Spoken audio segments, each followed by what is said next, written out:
What's up guys? Welcome back to my channel. We're going to talk about budgets today, specifically mine. As you know, if you watched my last video, I am almost $24,000 in credit card debt, and I'm not okay with it, so I'm changing it. And that starts with making a budget. So I'm pretty new at this. I've made budgets throughout college, but they were the sort of thing where I would make a budget at the beginning of every month and then completely forget about it and not check in with myself, not manage my spending. It was just like, oh, here's what I need to be doing, and then just went right out the brain. So that is not my plan. I do think it's valuable to start a budget at the beginning of the month so that you know where your money needs to go. I also decided to do a weekly budget so that I can kind of check in on my progress, track my spending, make sure I'm on track. And then I'm also doing a bi-weekly budget because I get paid twice a month, every 2 weeks, and I think it's important to just look at every 2 weeks and just make sure, you know, is this how much I make? Is this my income? What's the deal? And then at the end of each month, I'm going to look back at everything and be like, okay, so what do I need to change for next month? Today, we're going to be talking about my budget for March. Today is March 3rd. And I made a budget. So I get paid minimum wage, as I mentioned in my previous video. Now I get paid Oregon minimum wage, not the national minimum wage. Thank God. So my income is not fixed. It changes every pay period.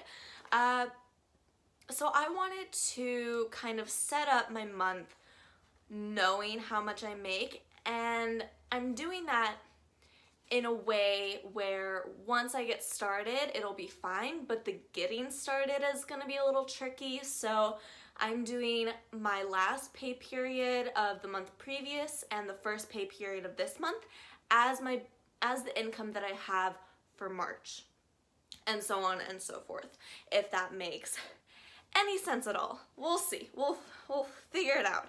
It's okay. My income that I got equals 2,000. No. Can I talk numbers? Is that a thing that I can do? I don't know. My brain's not having it today. One pay period, I got $588.30. The next pay period, I got $626.23. And then I got tips. I've got $49.56. And that equals $1,264.09. So that is what I have to work with for March. Now you might be wondering, yikes, how am I going to do it?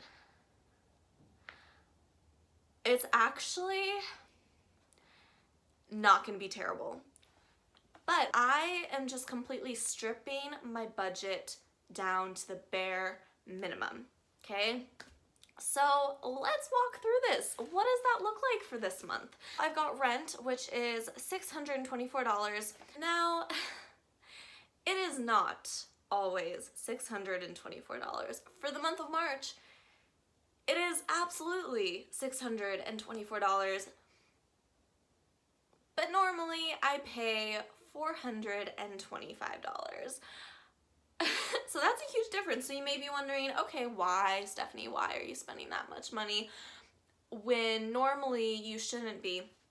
Well, I live in a house with hopefully 3 other roommates. Right now, we are a party of 3 instead of 4. And that means that we still have to cover the rent, right? Because someone moved out and we still haven't found someone to fill their spot, which means my rent of $425 went right up to $624. Because not only do I have to pay an extra $141 for the month of March, but the way they put in their notice was they put in their 30-day notice starting the last week of January. So the last week of February, we all have to cover as well, because they didn't pay that. So we have to cover that. Divided by 3, it's like $58. So that's tacked on to the March rent. So for the month of March, I'm in charge of $566 for rent plus the $58 of the last week of February. Together, that equals $624. Yay! Extra money going towards that. I love unexpected expenses. But you know what? It's okay. I can make it work. As far as utilities go, I've only been here for one period of where I had to pay utilities and stuff like that. So I'm not entirely sure what the norm is. So I'm basically basing it off of 1 month. That's pretty much it. So garbage last month, I think I paid like $24. So I just rounded it up to $30 just in case. That is for garbage. For power, last month I paid $91, but again, I rounded up to $100 just in case, just to give me like a little cushion. It's cool. Then the internet, I pay $48.99 for the internet that I have. I am waiting to switch out the house's internet with the internet that I have because the roommate that moved out was in charge of the internet, so I was going to be the one to take it over, and because I can't just transfer their account to mine, I have to switch out routers and all of that kind of stuff, so I'm just waiting to hear from them. So basically, I'm covering internet by myself, and I'm just praying that they don't ask me to contribute for the internet that they still haven't canceled. And then renter's insurance, like $8.53, $8.53. Barely anything. So again, I rounded it up to $9, even though that's pretty consistent. That is always, yeah. But just in case, you know, I feel like having a little extra is better than not having enough. And even though it is pretty fixed, I think it just looks better on paper if it's like one, like a good number, like 9 instead of 851, something like that. And then we're gonna go down to our other expenses, which is food. Now, this is where the majority of me cutting costs comes in, because normally I'd spend so much money on groceries and eating out and all that, and I really just cut it down to the bare minimum.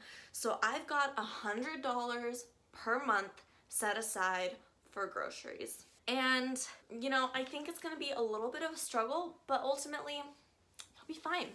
Beans and rice, yo. Beans and rice. And you know what?